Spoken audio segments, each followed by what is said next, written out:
नाकामी की सबसे बड़ी वजह सब्र की कमी है। ये फौरी नताइज मांगती है और तमाम ख्वाहिशात की तकमील की ना रुकने वाली ख्वाहिश के साथ ज़्यादातर नाकामियों की यही जड़ है।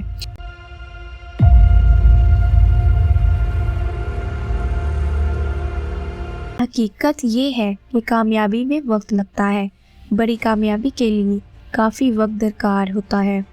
रिचर्ड ब्रांसन रातों रात करोड़पति नहीं बन गए। मैडोना एक सुबह पॉप म्यूज़िक की मलका के तौर पर नहीं उठी। डेविड बेकहम चंद तरबियती सेशनों के बाद सुपर फिट बॉलर नहीं बन पाए। इसके बावजूद एक ऐसा तरीका है जो किसी के लिए और किसी भी सूरत हाल में काम करता है। ज़्यादातर लोग इसके बारे में जानते हैं लेकिन उसे कभी इस्तेमाल नहीं करते। क्यों? दुनिया के कदमों पर गिरने का इंतज़ार करने से ये बहुत बेहतर है। ताहम दुनिया आम तौर पर बदला लेने में जल्दी नहीं करती। आसान तरीका इख्तियार करें जो यकीनन आपको कामयाबी की तरफ ले जाएगा। इसे आधे घंटे का नज़रिया कहा जाता है। इसकी खूबी इस हकीकत में पोशीदा है कि ये बिल्कुल सबके लिए काम करता है और आसानी से किसी भी शेड्यूल में ज़म हो जाता है।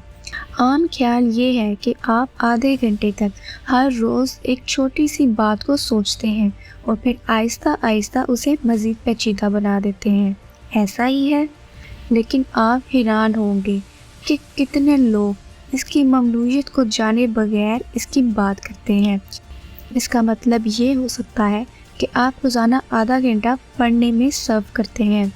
क्या ये मुज़ाहिका खेज़ नहीं है? लेकिन इस तरह एक साल में आप तकरीबन 24 किताबें पढ़ सकते हैं। ये 10 सालों में ज़्यादातर लोगों के पढ़ने से ज़्यादा है। आप दिन में आधा घंटा गैर मुल्की ज़ुबान सीखने या दीगर मुफीद हुनर सीखने के लिए वक्फ कर सकते हैं। अपनी दिलचस्पी के मौजू पर गहरा इल्म हासिल करें, गुमशुदा तजर्बा हासिल करें। अपनी ज़िंदगी का ख्वाब पूरा करने के लिए रोज़ाना आधा घंटा इस्तेमाल करें। वो करें जो आप वक्त की कमी की वजह से हर वक्त टाल रहे हैं। आधे घंटे की थ्योरी पर अमल करने के कुछ अरसे बाद, मिसाल के तौर पर 6 माह के बाद पीछे मुड़कर देखें और याद रखें कि आपने कहाँ से आगाज़ किया था। आप हैरान रह जाएंगे कि आप दिन में सिर्फ 30 मिनट में कितनी दूर पहुँच गए हैं। याद रखें, आप पहले ही सबसे ज़्यादा काम कर रहे हैं। सब्र करो, फौरी नताइज की तवक्को ना करो। हर चीज़ में वक्त लगता है और आपका मकसद जितना बड़ा हो उतने ही ज़्यादा कदम उठाएंगे।